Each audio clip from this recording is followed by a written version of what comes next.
आगे सर।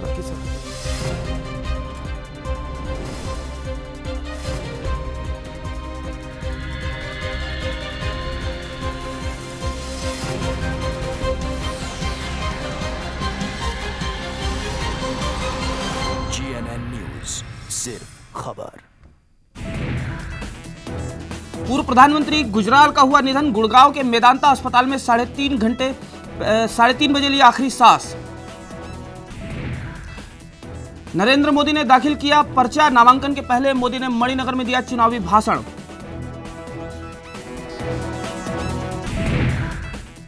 गुजरात के निलंबित आईपीएस संजू भट्ट की पत्नी श्वेता भट्ट लड़ेंगी मोदी के खिलाफ चुनाव। कांग्रेस ने दिया टिकट। येदियुरप्पा का बीजेपी से छूटा 40 साल का पुराना साथ। भावुक होकर कहा, अपनों के कारण छोड़नी पड़ रही है पार्टी। फेसबुक कांड पर सुप्रीम कोर्ट ने मांगा केंद्र और महाराष्ट्र सरकार से जवाब। पूछा, फेसबुक पर कमेंट करने वाली लड़कियों की क्यों हुई गिरफ्तारी। नमस्कार, बुलेटिन में आपका स्वागत है। मैं हूं सुमित ठाकुर। बुलेटिन में सबसे पहले बात करते हैं देश के पूर्व प्रधानमंत्री इंद्र कुमार गुजराल की। 12वें प्रधानमंत्री इंद्र कुमार गुजराल अब हमारे बीच नहीं रहे। गुजराल ने शुक्रवार दोपहर 3:31 में गुड़गांव के मेदांता अस्पताल में अपनी अंतिम सांसें ली। 93 साल के गुजराल 19 नवंबर से अस्पताल में भर्ती थे। 4 दिसंबर 1919 को जन्मे गुजराल अप्रैल 1997 से लेकर मार्च 1998 तक भारत के प्रधानमंत्री रहे थे। गुजराल एक गंभीर, आकर्षक व्यक्तित्व वाले प्रधानमंत्री थे। अपने पिता की तरह इन्होंने भी काफ़ी कम उम्र से ही स्वतंत्रता संग्राम में भाग लिया था। 1942 में भारत छोड़ो आंदोलन के दौरान ये जेल भी गए थे। भारत की आज़ादी के बाद केंद्रीय राज्य मंत्री के रूप में काम करते हुए इन्होंने संचार और संसदीय कार्य मंत्रालय, सूचना एवं प्रसारण मंत्रालय, सड़क एवं भवन मंत्रालय और योजना एवं विदेश मंत्रालय के कार्यभार भी संभाले थे। गुजराल के निधन के बाद संसद स्थगित कर दी गई थी। प्रधानमंत्री और बीजेपी ने भी इंद्र कुमार गुजराल के निधन पर गहरा शोक जताया है। आपको बता दें कि आज आई के गुजराल का अंतिम संस्कार दोपहर 3 बजे किया जाएगा।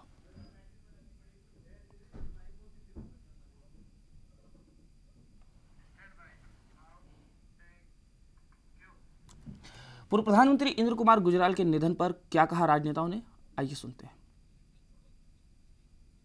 उसकी घोषणा सदन में की और इसके बाद संसद की कार्रवाई स्थगित कर दी गई है। मंडे को उनको संसद में श्रद्धांजलि दी जाएगी और बिछड़ी उनकी संसद में होगी। 11 बजे प्रस्तुत की जाएगी दोनों सदनों में। और देश के लिए बहुत बड़ा धक्का है, क्योंकि जिस तरह से उन्होंने प्रधानमंत्री के रूप में योगदान दिया था देश की राजनीतिक स्थिति को, आर्थिक स्थिति को, कभी भुलाया नहीं जा सकता। दरअसल 5 दिन बाद ही उनका जन्मदिन था। 93 साल के 5 दिन बाद होने जा रहे थे। तो उनके लिए हम अपनी श्रद्धांजलि अर्पित करते हैं। इस तरह के जो सीनियर स्टेट्समैन होते हैं देश के, वो अपनी एक छाप छोड़ के जाते हैं आने वाली सदियों पर। और आज जब वैल्यूज राजनीति में नीचे गिर रही हैं, उस तरह के लोगों को हमें याद करना चाहिए जिन्होंने वैल्यूज को अपनी राजनीति में ढाला। गुजराल साहब का विशेष इंटरेस्ट जो था वो विदेश नीति में था। और उस वक्त के सोवियत यूनियन और रशिया के साथ वो हमेशा भारत के संबंधों को मजबूत रखना चाहते थे, मगर साथ ही उन्होंने ये हमेशा स्वीकार किया कि भारत जिस तरह का विकासशील देश हो रहा है, उसको सभी मुल्कों के साथ अपने संबंधों को सुदृढ़ करना चाहिए। मगर उनका रुझान सियासत में लेफ्टिस्ट रहा और वो बहुत अरसे तक इंडिया इंटरनेशनल सेंटर में इंटेलेक्चुअल्स के साथ इनफॉर्मल बातचीत करते थे और बहुत किताबों में और पढ़ाई में उनकी रुचि रही। मैंने खुद ये देखा है समय समय पर जब भी मैंने उनसे बात की है, उन्होंने हमेशा देश के मुद्दों को लेकर हमसे चर्चा की। पढ़े लिखे इंसान थे और राजनीति में जो पढ़े लिखे लोगों की खेप आई थी, उसमें गुजराल साहब का नाम लोग बहुत इज्जत की निगाहों से लेते थे। मुझे लगता है कि गुजराल साहब की कमी खलेगी, उनकी कमी को पूरा नहीं किया जा सकता। वो मुश्किल माहौल में भी बहुत संयम रखते थे और विदेश नीति पर उनकी बहुत बड़ी पकड़ थी। इंद्र कुमार गुजराल साहब बिहार से को भी उन्होंने रिप्रेजेंट किया राज्यसभा में और पूरे देश के लोग उनको बहुत इज्जत की निगाहों से देखते थे। उनसे मैंने बहुत कुछ सीखा है और मैं समझता हूं उनकी कमी को कभी पूरा नहीं किया जा सकता। ये मेरे तौर पे मैं मानता हूं कि मुझे व्यक्तिगत क्षति भी है, ऐसे देश के लिए भी बहुत बड़ी क्षति है। पूर्व प्रधानमंत्री श्री आई.के. गुजराल की देहांत के बारे में अभी मीडिया के द्वारा मैं सुन रही हूँ। भारतीय जनता पार्टी की तरफ से हमारी शोक व्यक्त कर रहे हैं।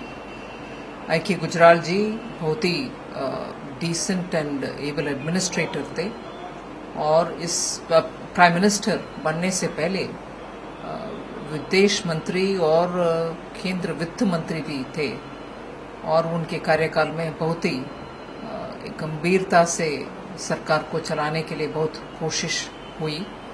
उनके परिवार को हमारी शोक व्यक्त करते हैं और इस माहौल में उनको ताकत ईश्वर दे कि ऐसे गहरे दुख को सहने के लिए। इंद्र कुमार गुजराल जी का निधन देश की अपूर्णीय क्षति है और पूरा देश उनके निधन से स्तब्ध है। वो कुछ समय से रुग्ण थे मगर उन्होंने जितनी अभूतपूर्व सेवा देश की थी वो सबके लिए समान रूप से प्यारे थे। सबसे प्यार करते थे, कोई उनका दुश्मन नहीं था और सबसे उनका मेल मिलाप आज की डेट में भी, चाहे वो किसी पार्टी का भी था, वो लोग इनके पास आते थे, मिलते थे, सलाह मशवरा भी करते थे और ये जिसको भी सलाह देते थे बड़े दिल से और सही ढंग से उसी टाइम से दिएंगे।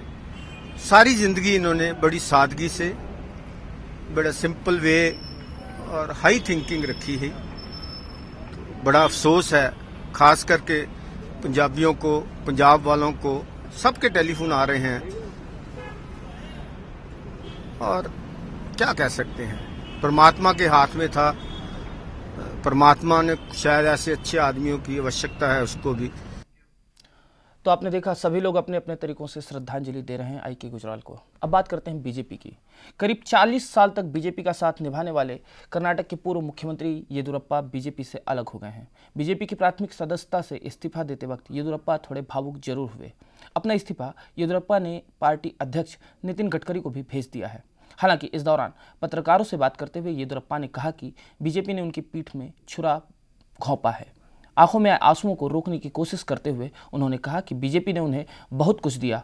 इस दौरान येदियुरप्पा ने पार्टी के कुछ नेताओं पर निशाना भी साधा। येदियुरप्पा ने कहा कि कुछ लोगों के कारण वो पार्टी छोड़ रहे हैं।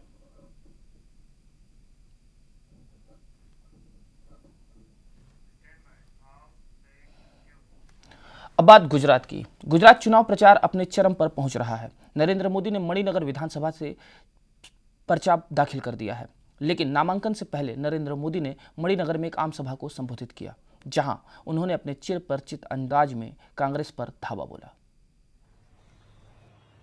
અને કોંગ્રેસમાં હિંમત નથી કે ભાઈ અમારું ફલાણા પક્ષ જોડે તડજોડ થયેલું છે, અમે પડદા પાછળ ગોઠવણ કરેલી છે અને અમે અહેમદ પટેલને ગુજરાતના મુખ્યમંત્રી બનાવવાનો નિર્ધાર કર્યો છે, એ તમે જાહેર કરો ને ભાઈ। આ પડદા પાછળ શું ખેલ માંડ્યો છે, કરો જાહેર। અને કોંગ્રેસને અહેમદ પટેલ સિવાય બીજો કોઈ પટેલ જડતો નથી। હું ગુજરાતના નવજવાનોને, ગુજરાતની માતાઓ, બહેનો, ગરીબ, ખેડૂત, કિસાન, આદિવાસી, સાગર ખેડૂત, એ સૌને કહું છું કે આપ કોઈ રાજકીય પક્ષના ભવિષ્યની ચિંતા ન કરતા, આપ કોઈ ઉમેદવારના ભવિષ્યની ચિંતા ન કરતા, કયો પક્ષ જીતે કે કયો પક્ષ હારે એની ચિંતા ન કરતા, આ ચૂંટણીમાં આપના સંતાનોનું ભવિષ્ય કેવું હોય એની ચિંતા કરીને मतदान करજો। तो आपने सुना नरेंद्र मोदी को। कांग्रेसी नेता अंबिका सोनी ने क्या कहा गुजरात में मुख्यमंत्री पद के उम्मीदवार के नाम पर, आइए जानते हैं। को ये अधिकार दिया गया? अब मैं आपसे पूछती हूँ, क्या ये उनका अधिकार है तय करना किस किस को मुख्यमंत्री का कैंडिडेट बनाया जाए? हम मुख्यमंत्री का कैंडिडेट चुनाव के बाद हमारे चुने हुए विधायक अपनी राय प्रस्तुत करते हैं और कांग्रेस अध्यक्ष और हाईकमान फैसला। गुजरात विधानसभा चुनाव को लेकर समाजवादी पार्टी के नेता मोहन सिंह ने भी कुछ कहा है, आइए देखते हैं। अब ये कांग्रेस को बीजेपी के बीच का नाता, लेकिन ये बात जरूर सही है कि हम लोगों के शुरू से राजनीति दो बड़े नेताओं को आमने सामने नहीं रहते। अब कांग्रेस एक मोदी को हरा भी दिए तो क्या सूबे भर का चुनाव जीत उसको अपने सूबे के संगठन पर ध्यान दें। इसी तरह उधार लोगों को लेकर के कांग्रेस जीत नहीं सकती। अभी वक्त एक छोटे से ब्रेक का, बने रही हमारे साथ।